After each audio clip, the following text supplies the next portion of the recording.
तालिबान या जितने भी गवर्नमेंट के लोग हैं या हुक्मरान तबका है, वो सारा फिर जुडिशरी को ताबेदारी की तरफ ले जाएगा जो तासुर मिला। उसकी वजह एक और भी मैं अर्ज़ करने लगा हूँ, जूरिस्ट वाइज भी बहुत सारे लोग आपकी बीट के भी हैं, बहुत सारे लोग ये भी ख्याल रखते हैं कि मंसूर अली शाह साहब जैसा जो ब्रेन है वो शायद अमीनुद्दीन का ना हो एज ए जूरिस्ट। ये फिर इन कॉन्फ्लिक्ट्स को आप जैसे जो बड़े लोग हैं जो आइन और कानून को बेहतर समझते हैं, वो कैसे इसे इसको एड्रेस करेंगे? नहीं देखें, मैं किसी जज की कौन किसकी क्या जुरिस्प्रूडेंस है, किस तरह से उसके अदालती फैसलों के ज़रिए से पता लगता है ना। फाजिल जज साहबान बहुत लायक होंगे, लेकिन अगर आप वो आइन से हट जाएंगे या आइन को रीराइट करना शुरू कर देंगे इंटरप्रिटेशन के नाम के ऊपर, तो वो एक बिल्कुल मुख्तलिफ चीज़ है। और फिर जब हमने देखा हाल माजी के अंदर, अभी ये आप कह रहे हैं कि हुकूमतों के हक में फैसले आनेंगे, तो माजी के अंदर जो है 63A का फैसला जो उनसा है, जैसे ही इलेक्शन हो रहा था या नो कॉन्फिडेंस आया था, सदर ने 186 के अंदर नीचे भेज दिया था यहाँ पे, तो उसके अकॉर्डिंगली फैसला आ गया। पंजाब हुकूमत का वहाँ पे एक पॉलिटिकल गवर्नमेंट की सूरत हाल थी, तो उस फैसले से एक सियासी जमात को जो है ना हुकूमत ख़त्म कर दी गई। इसी तरह इल्ज़ाम लग रहा है कि तो 63A 26वीं तो मुझे एक बात बताया ना कि उस वक्त तो रुकावट थी वो, एक मिनट 26 आईनी तरमीम तो नहीं आई हुई थी उस वक्त। हाँ जी, चंद दिन बाद आई फिर। जी ठीक कह रहे हैं, उस नहीं आई हुई थी ना। हाँ, देखिए ना, 2009 की बात, ये अपना 2022 से के बाद, ये अभी की बातें हैं ना ये सारी। 2022 वोट ऑफ नो कॉन्फिडेंस आया, सेनेट के इलेक्शन आए और फलाना आया और ढिमकाना आया, सारा कुछ था ना। यही आज़ाद जज थे। लेकिन गवर्नमेंट काजी साहब को कन्वे तो कर चुकी थी कि हमें आईनी तरमीम ला रहे हैं, उसके बाद मखसूस ने तो सिर्फ काजी साहब को कन्वे किया था? नहीं, मतलब काजी साहब के साथ मंसूर अली शाह साहब को भी जी बिल्कुल। तो कन्वे जब मंसूर अली शाह साहब को कन्वे कर दिया तो वो स्टे क्यों किया था बगैर सुने हुए किसी को? फिर 1 महीना तक आप चले गए अमेरिका के दौरे के ऊपर। देखिए ना, फिर हम देखते हैं कि खुद ही कह रहे थे कि अब मुकम्मल इंसाफ भी हम हवा के अंदर तो नहीं कर सकते। तो अब जो फैक्ट्स, मतलब आप इस बात को छोड़ दें कि वो क्या है क्या नहीं है, वो अभी मेरा ख्याल सब जुडिस है, उस पर रिव्यू आ चुके हुए हैं उस मामले के ऊपर। मेरा तो उसके ऊपर बहुत कैंडिड ओपिनियन है कि वहाँ पे जज साहिबान ने अपने इख्तियार से बढ़ के किया। मैं किसी और की क्या मिसाल दूँ? मैं मौजूदा चीफ जस्टिस याह्या अफरीदी का ही हवाला देता हूँ कि उन्होंने कहा कि 185 के अंदर 187 की जुरिस्डिक्शन को हम जिस तरह से इस्तेमाल किया है वो ड्यू प्रोसेस ऑफ लॉ के लिए बहुत ख़तरनाक होगा। ये मौजूदा चीफ जस्टिस ऑफ पाकिस्तान ने लिखा है।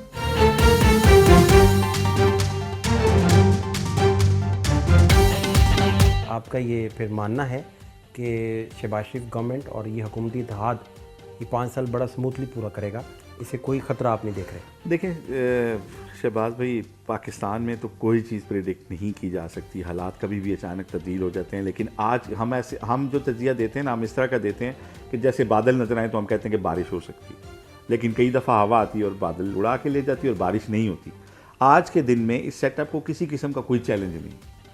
आज के दिन में इस सेटअप के सामने कोई बड़ी रुकावट, सियासी चैलेंज मौजूद नहीं है। एक जो इकॉनमी का चैलेंज था उसके ऊपर भी काफ़ी हद तक चीज़ों को ओवरकम करती है। आप समझ रहे हैं कि गवर्नमेंट ने बहुत अच्छे से देखें ना, अगर स्पार्क होना होता सिस्टम में और या कोई जैसे वकला बहाली तहरीक का कोई वाली वारस था, इस तरह कुछ स्पार्क निकलना होता तो वो तो बहुत मौके थे। इसका मतलब गवर्नमेंट ने बहुत अच्छे से चीज़ों को देखें बंद बांधे हैं सारा कुछ। सुप्रीम कोर्ट ऑफ पाकिस्तान के साथ जो कुछ हुआ है, मैं समझता हूँ वो इंतहाई बेहतरीन तरीके से मैनेज किया गया। अब जो वकला एक्शन कमेटी बनी है उसमें देखें कि बार काउंसिल नहीं है, सुप्रीम कोर्ट बार का सदर नहीं बनने दिया गया, अक्सरियत नहीं लेने दी गई और ज़ाहिर वकीलों ने वोट डाले। तो जो भी कुछ किया गया, जैसे भी मैनेज किया गया, देखें अब अगर सहाफ़ियों का मामला और नेशनल प्रेस क्लब या PFUJ RAUJ उसमें फ़रीक ना हो और एक एक्शन कमेटी हो तो उसकी क्या हैसियत होगी? तो मैं ये समझता हूँ कि जो बड़ा चैलेंज आना था वकीलों की तरफ से, अदलिया की तरफ से, उसको बहुत स्मार्टली जो है वो किया गया है। मैं इसको हुकूमत कहूँ, ताकतवर हल्के कहूँ, उन्होंने इसको बहुत अच्छे तरीके से अपने हिसाब से मैनेज किया है चीज़ों को और कोई बड़ा मसला मसाइल जो है वो पैदा नहीं होने दिया आज के दिन तक। जितने बड़े इक़दाम लिए गए हैं, जिस तरीके से लिए गए हैं, उसके बाद जो तवक्को की जा रही थी, मैं खुद बहुत तवक्को कर रहा था कि वो क्लब बड़ी तादाद में निकल आएंगे और मेरा ख्याल है कि ये हमारे उसमें तो इतनी बड़ी चीज़ें। आखिरी बात, बहुत सारी जगहों पे ऐसा होता है कि जैसे कोई शख्सियत, उसकी सेहत बिगड़ जाती है, वो फिर इलाज के लिए बैरून मुल्क चले जाती है, एग्ज़ाइल शुरू हो जाता है, एग्ज़ाइल का मामला चल जाता है। तो इस सारे सिनेरियो में आप समझते हैं कि ऐसा भी कोई सीन डेवलप हो सकता है, कोई रिहाई को लेकर जिस तरह ये स्पेकुलेट हो रहा है या गुफ्तगू हो रही है, या आप समझते हैं कि नहीं वो भी जेल में ही रहेंगे और इधर ही रहेंगे? इमरान खान अगर जेल से बाहर चले जाते हैं ना, तो उनके बयानिए के पीछे, चाहे उनके फॉलोअर्स जितने भी उनके ब्लाइंड फॉलोअर्स हों, उनके बयानिए के पीछे एक बहुत बड़ा सिफर लगता है। क्योंकि माजी में वो यही इल्ज़ाम लगाते रहे दूसरों पे कि मैं, ये सारे जो लोग हैं ये चोर हैं, मैं दुरुस्त हूँ, ये करप्ट हैं, ये बाहर भाग जाते हैं, ये यूँ करते हैं, मैं जेल काट रहा हूँ, मैं बिल्कुल फिट हूँ। मैं अगर इमरान खान साहब बाहर जाते हैं तो उनकी सियासी जो साख है और उनका जो बयानी है उसको शदीद धचका लगेगा, और एक आम पाकिस्तानी के नज़दीक उनका एक बहुत बड़ा, गो के उनके बड़े बड़े यू टर्न नज़रअंदाज हुए, लेकिन ये शायद ऐसा यू टर्न होगा कि जिसको खुद खान साहब भी जस्टिफाई नहीं कर सकेंगे। जो बात अक्सर लोग कह रहे हैं कि किसी तरह की कोई डील हो नहीं सकती और इनका एग्जाइल पे भेजे जाने का भी जो मफरूज़ा है वो गलत है, ऐसा कुछ नहीं होगा, तो फिर पॉलिटिकल मंजरनामा क्या बनेगा, पॉलिटिकल सूरत हाल क्या बनेगी, तो इंटरनेशनल प्लेयर्स हैं उनका रोल क्या होगा, और बात फिर कहाँ जाकर रुकेगी, बात निकलेगी तो फिर दूर तलक जाएगी। फात शहबाज खान को इजाज़त दीजिए, ऐलान के बाद।